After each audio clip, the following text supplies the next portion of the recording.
এইচএসসিতে যেই থিমগুলো নিশ্চিত তোমার পরীক্ষায় আসবে ওই থিমগুলো নিয়েই শুধু আজকের এই ভিডিওতে কথা বলবো। অর্থাৎ আমি তোমাকে থিমের উপর সাজেশন দিব, সাথে উত্তর এবং সেগুলোর বাংলা অর্থ সহ।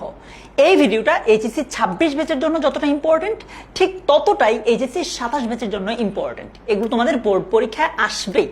সো চলো দেরি না করে আমরা থিমের সাজেশনে চলে যাই। সাজেশনে যাওয়ার আগে তোমাদেরকে একটা রিকোয়েস্ট করবো, তুমি যদি এই চ্যানেলটাতে নতুন হয়ে থাকো চ্যানেলটা সাবস্ক্রাইব করে ফেলতে পারো।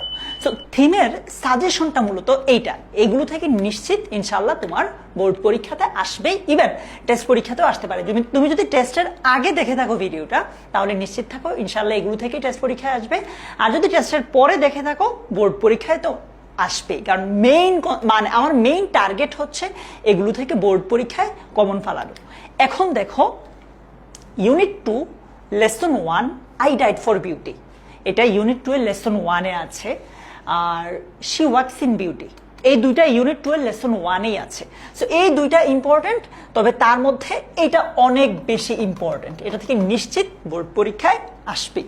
তারপর unit 3 lesson 1 I have seen Bengal's face, এটা ইম্পর্টেন্ট। তারপর ইউনিট 6 এর লেসন 2-তে দুইটা আছে, একটা হচ্ছে dreams, all people dream but not equally, আর একটা হচ্ছে হোল্ড ফার্স্ট টু ড্রিমস। ঠিক আছে, এই দুইটার মধ্যে আবার এইটা একটু বেশি important. Unit 8 lesson 2 those winter Sundays, এটাও খুব ইম্পর্টেন্ট। তারপর লেসন 4-এ আরো একটা কবিতা আছে, হাউ ডু আই লাভ দি, এটাও ইম্পর্টেন্ট তোমাদের জন্য। ইউনিট 11 এর লেসন 1-এ সেপ্টেম্বর 1 বা 1 সেপ্টেম্বর 1939, এটা খুবই ইম্পর্টেন্ট তোমাদের জন্য। এরপর আমি যদি লেসন 4 দেখি, পিস, এটা মোটামুটি ইম্পর্টেন্ট। আর ইউনিট 12 এর লেসন 1-এ the rime of the ancient mariner, এখানে জাস্ট কয়েকটা আছে, ওই যে ওয়াটার ওয়াটার এভরিওয়ার, এটা কিন্তু বিভিন্ন বিশ্ববিদ্যালয়ের ভর্তি পরীক্ষাতেও এসেছে। তারপর রিডিং ফর প্লেজারের 3টা কবিতা আছে, তার মধ্যে এই দুইটা সবচেয়ে বেশি ইম্পর্টেন্ট। সো এগুলো হচ্ছে মূল সাজেশনটা। এবার চলো এগুলোর সলিউশনটা আমি তোমাদেরকে দেখাই একদম অর্থ সহ। আমি যদি একদম শুরু থেকে যাই, unit 2 lesson 1 I died for beauty. So এই লেসনটা আমরা, এই যে ইউনিটটা আছে মানে কবিতাটা আছে আর কি, আই ডাইড ফর বিউটি, এই কবিতার থিমটা এভাবে আমরা লিখতে পারি যে the poem explores the connection between life, truth and beauty through death. মানে দ্য পোয়েম, এই কবিতাটি এক্সপ্লোরস দ্য কানেকশন, এক্সপ্লোর মানে হচ্ছে অন্বেষণ করা, কানেকশন মানে কি, সম্পর্ক, between life, truth and beauty মানে জীবন, সত্য এবং সুন্দরের মধ্যকার যে সম্পর্কটা আছে সেটাকে অন্বেষণ করে। সো আমি আর এগুলোকে ডিটেইলে পরে তোমাকে শোনাচ্ছি না, তুমি চাইলে এটার একটা স্ক্রিনশট নিয়ে নিজে যখন পড়বা তখন এটা থেকে মানে পড়ে নিতে পারো আর কি। ঠিক আছে, তুমি এখানে স্ক্রিনশট নিতে পারো, কিংবা তুমি ভিডিওটা এই জায়গাতে পজ করে তুমি তোমার মতো করে পড়তে পারো, বা সবচেয়ে ভালো হয় তুমি যদি খাতায় নিজে লিখো। খাতায় লিখলে কিন্তু অটোতেই মাথায় লেখা হয়ে যায়, সো এটা পরীক্ষায় তুমি ইজিলি লিখতে পারবা। সো এটা হচ্ছে আই ডাইড ফর বিউটি এর থিমটা। এবার যদি আমরা পরের কবিতাটাতে যাই, শি ওয়াক্স ইন বিউটি, সুন্দরের মাঝে সে হেঁটে বেড়ায়। এইখানে দেখো এই থিমটা এইভাবে আমরা লিখতে পারি, the poem portrays a deep admiration for a women's outer and inner beauty. আমরা যখন কবিতাটা পড়ি তখন কিন্তু আমরা কবিতাটাতে দেখি যে একজন নারীর আউটার বা বাহ্যিক এবং ইনার তথা অভ্যন্তরীণ যে সৌন্দর্য আছে সেটার প্রতি কবি গভীর প্রশংসা করেছেন, তাই না? সো এই যে ইউনিট আমাদের এই যে কবিতাটা আছে এটার থিমটা হচ্ছে এটা। সো তোমরা চাইলে এইটারও স্ক্রিনশট নিতে পারো, ভিডিওটা পজ করে নিজে নোট করতে পারো, তাহলে আর নিজেকে নিজে ঠকানো হবে না। আমরা অনেক সময় ভাবি যে স্ক্রিনশট নিয়ে রাখি পরে পড়বো, পরে কিন্তু আসলে ওইভাবে পড়া হয় না। সো তুমি চাইলে এখনই নোট করে ফেলতে পারো। একটা কথা বলে দিচ্ছি, তুমি যদি আমার এই চ্যানেলটাতে নতুন হয়ে থাকো, তুমি যদি আমার মানে আরো সহজে বলি, তুমি যদি থিম কিভাবে লিখতে হয় সেটা না বুঝো, মানে কি কোন নিয়মটা কোন প্যাটার্ন ফলো করে তুমি থিম লিখবা, এটা যদি তুমি না বুঝো, তাহলে আমি এই ভিডিও ডেসক্রিপশন বক্সে একটা লিঙ্ক দিয়ে রাখছি যেখানে থিম কিভাবে লিখতে হয় A to Z তোমাকে গাইডলাইন দেওয়া আছে। সো তুমি চাইলে অবশ্যই এই ভিডিওটা দেখতে পারো। আচ্ছা, এরপরে আমি যদি আমার পরের ইউনিটটাতে যাই, unit 3 lesson 1 I have scene Bengal space, বাংলার মুখ আমি দেখিয়াছি, জীবনানন্দ দাশের, রাইট?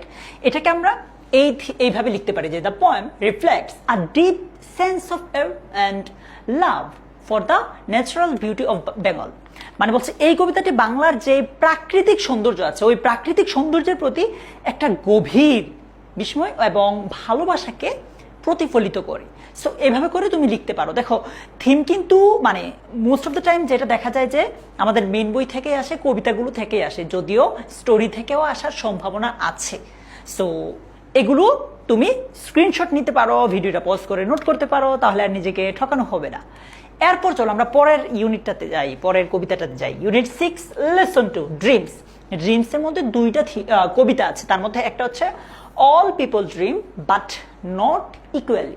সো এইটার থিমটা কি বলছে? The poem contrasts two types of dreamers. দুই ধরনের ড্রিমারের কথা বলেছে এখানে। Those who dream passively at night and those who actively pursue their dreams during the day। মানে যারা রাতের বেলায় স্বপ্ন দেখে আর যারা দিনের বেলায় জেগে থেকে স্বপ্ন দেখে, এটা নিয়েই বলেছে। খুব সহজ একটা কবিতা, এগুলো তোমরা মানে স্ক্রিনশট নিয়ে রাখতে পারো।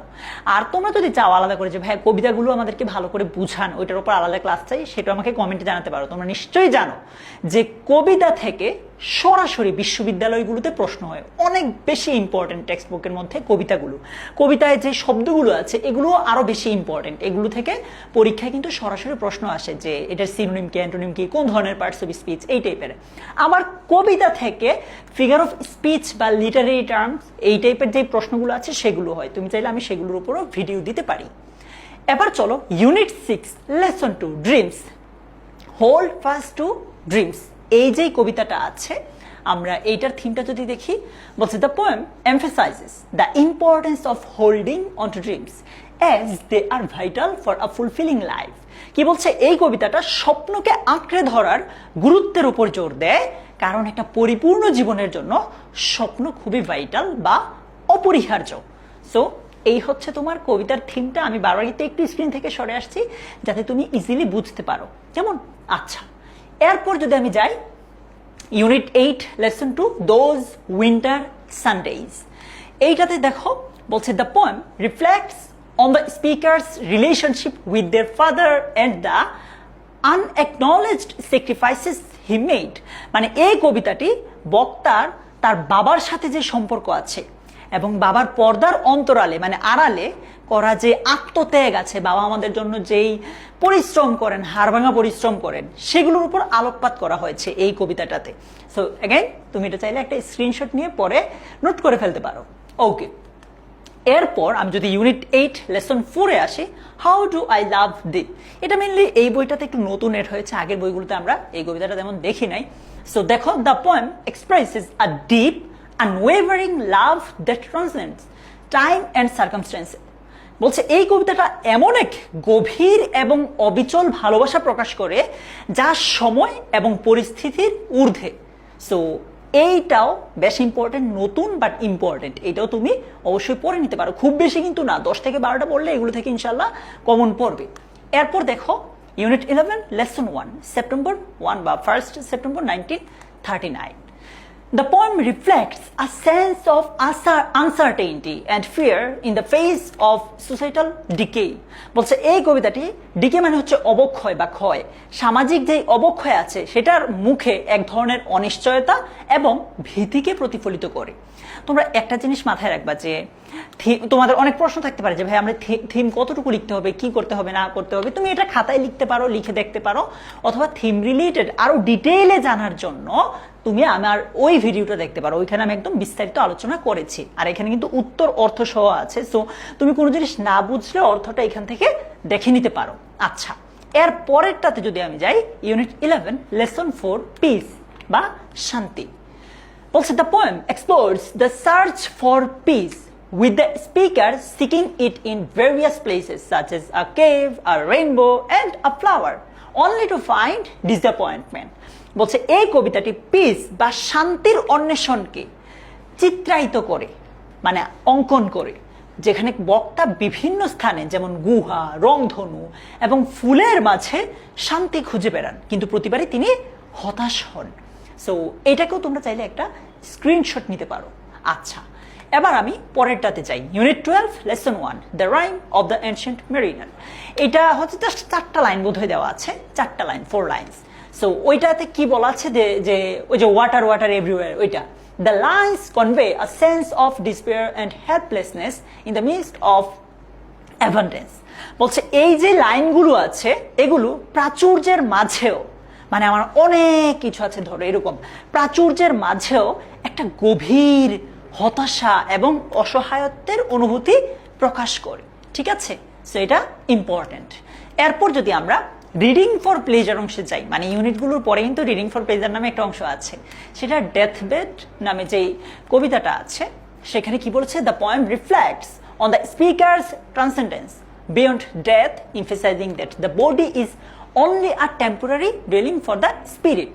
বলছে এই কবিতাটি মৃত্যুর ঊর্ধ্বে বক্তার আধ্যাত্মিক উত্তরণকে প্রতিফলিত করে, যেখানে জোর দেওয়া হয়েছে যে দেহ হলো আত্মার জন্য কেবল একটা অস্থায়ী বাসস্থান, মানে আমাদের আত্মা দেহের মাঝে এসে বসবাস করে আর এই দেহটা একটা অস্থায়ী বাসস্থান, তারপর আত্মা আবার চলে যায়, মানে মৃত্যুর পর তো আমরা দেখি আত্মা থাকে না এইরকম। সো এটারও চাইলে তুমি স্ক্রিনশট নিতে পারো। এবার আমি পরেরটাতে যাই, সর্বশেষ, hope is the thing with. এইটার আমরা যদি থিমটা দেখি, the point describes hope as a bird that resides in the soul, continuously singing its tune without asking for anything in return। বলছে এই কবিতাটা আশা বা হোপকে একটা পাখির সাথে তুলনা করে, মানে আমরা যে আশা প্রত্যাশা আমাদের মাঝে থাকে না, এটাকে একটা পাখির সাথে তুলনা করে, যা মানুষের আত্মার ভেতরে বসবাস করে এবং কোনো কিছুর বিনিময়ে প্রত্যাশা না করে নিরন্তর গেয়ে যায় তার সুর। সো এইটারও চাইলে একটা স্ক্রিনশট নিতে পারো। ঠিক আছে, আমি তোমাকে পুরোটা কবিতা, সবগুলো কবিতার আবার এক এক করে উল্টা দিকে গিয়ে তোমাকে জিনিসগুলো দেখাই। স্ক্রিনশট যদি না নাও নিতে পারো, আমি স্ক্রিন থেকে সরে আসলাম। এই যে একদম শুরু থেকে আমি তাহলে দেখিয়ে আসি যাতে তোমার জন্য সুবিধা হয়, একদম সিরিয়ালটা মেনটেন করতে পারো। আমি কিন্তু এখানে মেইন বইয়ের সিরিয়ালটা মেনটেন করে তোমাকে দিয়েছি। ঠিক আছে, সো একদম প্রথমে যদি আমি দেই, এটা হচ্ছে সাজেশন, স্ক্রিনশট নেওয়ার ডান, ওকে। তারপর এটারও স্ক্রিনশট নিলা, এটার স্ক্রিনশট নিয়েছো, ডান, ওকে। তারপর unit 2 lesson 1 she walks in beauty, done. তারপর unit 3 lesson 1 I have seen Bengal's face, done, okay. Unit 6 lesson 2 dreams all people dream but not equally, okay, আচ্ছা। তারপর ইউনিট 6 এর lesson 2 hold fast to dreams, দেখো, done, আচ্ছা। তারপর unit 8 lesson 2 those winter Sundays, done, okay. How do I love thee, done. এরপর unit 11 lesson 1 September 1 বা 1 September 1939, আচ্ছা। Unit 11 lesson 4 peace, done. তারপর unit 12 lesson 1 the rime of the ancient mariner. তুমি যদি কোনটা মিস করে থাকো পজ করে স্ক্রিনশট নিতে পারো, ডান। তারপর reading for pleasure death bed, done. Last reading for pleasure hope is a thing with, done, okay. So এই হচ্ছে পুরো সাজেশনটা। সো তোমাদের আশা করি কাজে লাগবে ইনশাআল্লাহ। তোমরা টেস্ট পরীক্ষা দিয়ে এসে বলবা বা ফাইনাল পরীক্ষা দিয়ে এসে আমাকে যখন বলবা যে ভাই এখান থেকে কমন পড়েছে, তখন আমার খুবই ভালো লাগবে। সো তুমি যদি এই ভিডিওটা একদম ভালো লাগে আর কি তোমার কাছে এই ভিডিওটা, তুমি ভিডিওটাতে একটা লাইক দিতে পারো, কমেন্ট করতে পারো ভিডিওটা কেমন লেগেছে, বা অন্য কোন টপিকে তোমার ক্লাস লাগবে জাস্ট ভাইকে একটু কমেন্টে জানাও, বাকিটা আমি দেখবো। আর ভালো লাগলে বন্ধুদের সাথেও শেয়ার করতে পারো। অ্যান্ড ইয়েস, তুমি যদি এটা ইউটিউবে দেখে থাকো তাহলে চ্যানেলটা সাবস্ক্রাইব করতে পারো। তোমার সাথে দেখা হচ্ছে আমার পরের ভিডিওতে।